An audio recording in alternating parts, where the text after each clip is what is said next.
Attention, c'est l'heure de retrouver les plus belles imitations de chats et pas n'importe lesquelles. Les imitations faites par nos stars.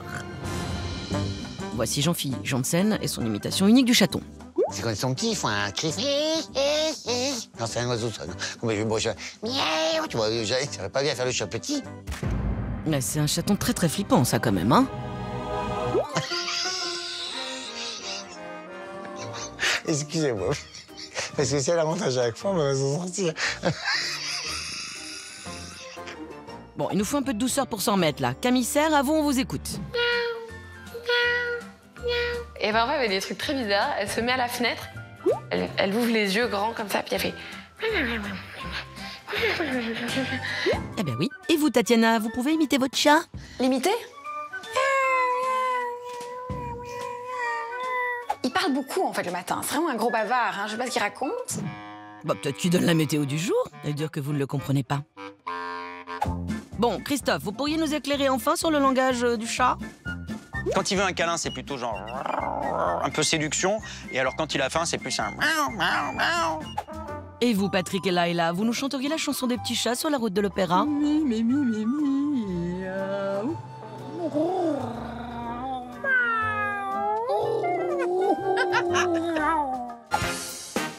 Allez, j'ai compris les copains. Vu l'état de vos dossiers, je vais devoir mouiller ma chemise. Allez, Micheline, désolée, c'est pour le boulot. Voilà donc la vraie vie secrète d'un chat de star. Elle vient, bah tu sais, un chat un peu gonflou. Elle est un peu comme ça. Oui, c'est moi, une croquette. Je suis belle. Allez, bisous les matous.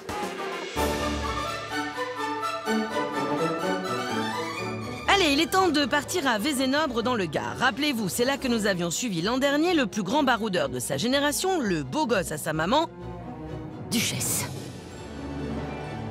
Duchesse, il est majestueux, avec sa queue toujours en panache et tout. Il est là, il se la pète, il roule les mécaniques dans la montagne et tout. C'est le beau gosse. C'est mon chat, je l'adore. Ouais, enfin, beau gosse, bon, on est un peu loin du compte, hein, au niveau objectivité. Sans compter que Duchesse n'était pas tout à fait une duchesse, en fait. Je l'ai appelée Duchesse parce qu'elle ressemblait dans les Aristochats, la maman, qui est toute blanche. Et elle me faisait penser à elle. Et puis, en grandissant, on s'est rendu compte que c'était un mâle. Donc, on le surnomme Dudu parce qu'on s'est dit, si on l'appelait Duchesse, il va être vexé. Mon Dudu! Miaou! Mais Dudu, ça lui va bien parce que ça fait un peu duc. Il est royal, donc ça lui va bien. Royal. Oui, enfin, avec ses poils ébouriffés et ses blessures, Duchesse, il ressemble plus à un vagabond qu'à un duc, non? Et les bijoux de famille, non, tout ça, il les a gardés ou pas? Duchesse n'est pas castrée parce que j'ai peur que ça lui fasse du mal et puis j'ai horreur de ça. Je vois pas pourquoi on castrerait les chats. Je castre pas mon mari, donc je vois pas pourquoi je castrerais les chats. Ah ok, d'accord.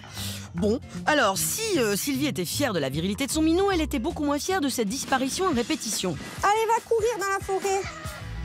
Ah oui, ça l'inquiétait parce que quand le chat n'est pas là, les Sylvie pensent, c'est bien connu. Et elles pensent à quoi, les Sylvie? Allez, tu reviens vite, hein. Eh bien, elle pense à son premier chat Whiskas qui lui a brisé le cœur il y a quelques années. Un jour, il a commencé à s'absenter 1 jour, 2 jours. Au bout de 2 jours, il rentrait. Puis après, il est parti plus longtemps.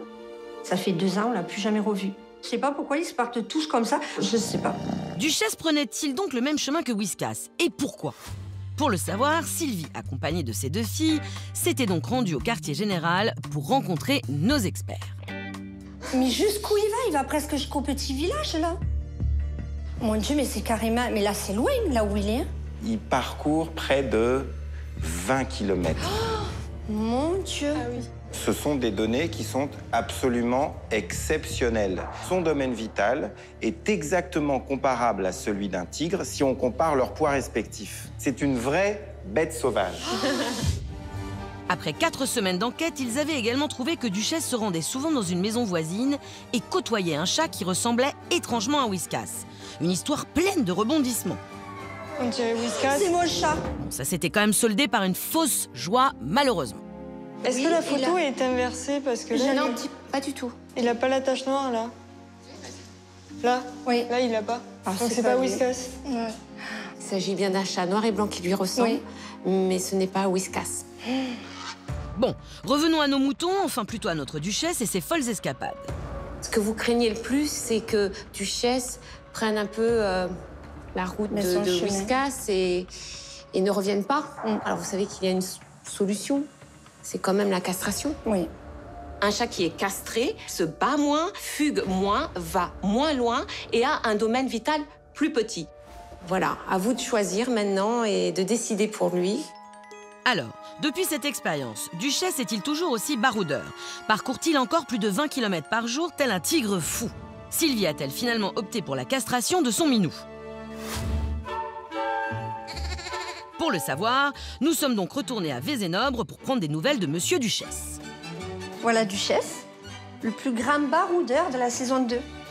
Alors, Sylvie, comment s'est passé le retour chez vous juste après le tournage? Quand j'ai vu tout ça au QG, je me suis dit, mais ce chat va pas passer les 5 ans, c'est pas possible. Il se bat trop, il part trop loin. Dudu était en train de devenir une bête sauvage. C'était plus un chat domestique.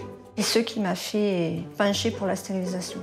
Et depuis, nouveau corps, nouvelle vie? Alors, de suite après la castration, mais alors tout de suite, il a changé complètement de comportement. Il partait plus, il restait tout le temps à la maison, mais ça a été radical, du jour au lendemain.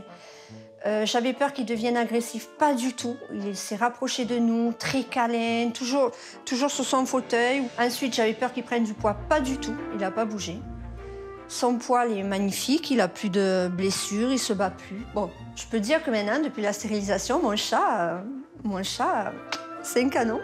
Il s'appelle le mannequin des chats. Ah ouais, canon, Duchesse, il doit faire craquer toutes les chattes du coin. Oui, parce que avant, enfin maintenant je peux vous le dire, hein, avant, bon bah, il ressemblait plus à Stallone dans Rocky qu'à Brad Pitt au Festival de Cannes, hein, Duchesse. Je tiens à le présenter, s'il y a une pub à faire ou n'importe, je présente mon chat. Voilà, il est là. Et Whiskas dans tout ça, depuis la diffusion l'année dernière, tout le monde se demande ce qu'est devenu ce chat. Est-ce qu'il y a du nouveau? On avait fait un appel à témoins, moi j'ai pas eu plus de résultats que ça, mais je perds pas espoir, je continue quand même à le chercher. Je sais que, de toute façon, il doit être dans les bois.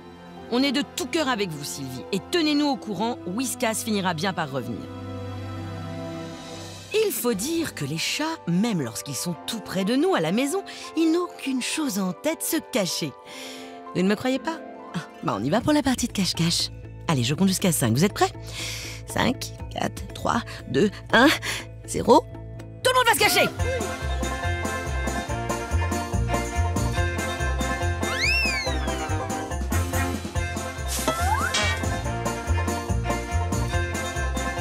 Et voilà, dossier classé.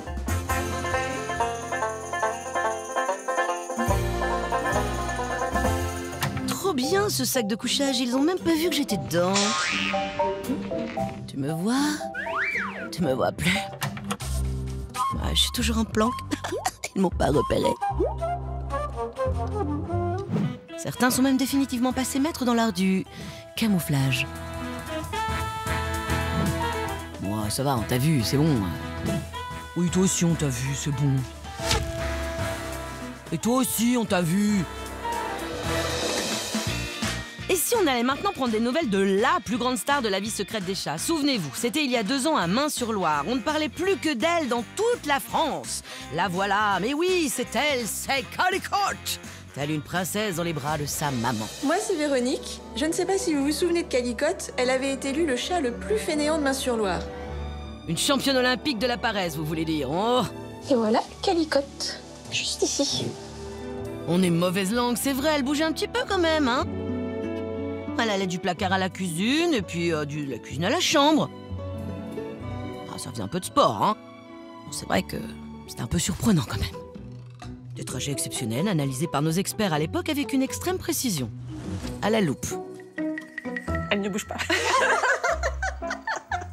Elle est unique, hein? C'est vrai? Elle change de lit quand même, hein, dans la journée. C'est un chat qui aime bien se reposer et qui est agréable à caresser. Est-ce qu'il y a beaucoup à caresser? Ah, on sent pas les os. D'accord. Alors, ça m'intéresserait d'aller la voir chez vous. Parce que, vous savez, elle se dépense très peu. Oui. Elle mange, donc elle stocke. Ça, je pense qu'elle stocke bien. Heureusement, Laetitia était venue à la rescousse de Calicotte, qui était visiblement un peu en surpoids. Bonjour, ma belle. Bonjour. Alors, je l'ai pesée, elle fait 6 kilos. À 6 kilos? Oui, 6 kilos. C'est un peu trop, quoi. Je vais vous montrer comment savoir si un chat est trop gros ou pas. Une chose très simple, vous palpez juste ses côtes Et je ne sens pas les côtes. Entre mes doigts et les côtes, il y a du gras, hein, c'est pas du muscle. Et après ce tâtonnage maison façon palpéroulé, il avait fallu prendre des mesures avec un régime de star, évidemment. Et quelques accessoires de sport pour muscler la bête. Et en fin de compte, elle va comprendre qu'en faisant rouler le produit, tac, Ah, c'est rigolo. les croquettes tombent. 1 an plus tard, Calicotte avait perdu 1 kg, passant de 6 à 5 kilos. Belle victoire! Bah oui, t'as perdu 1 kilo. Mais alors, que s'est-il passé depuis pour notre championne? Nous devions d'y retourner et de poser la question à Véronique, accompagnée de Calicotte. Et voilà Calicotte.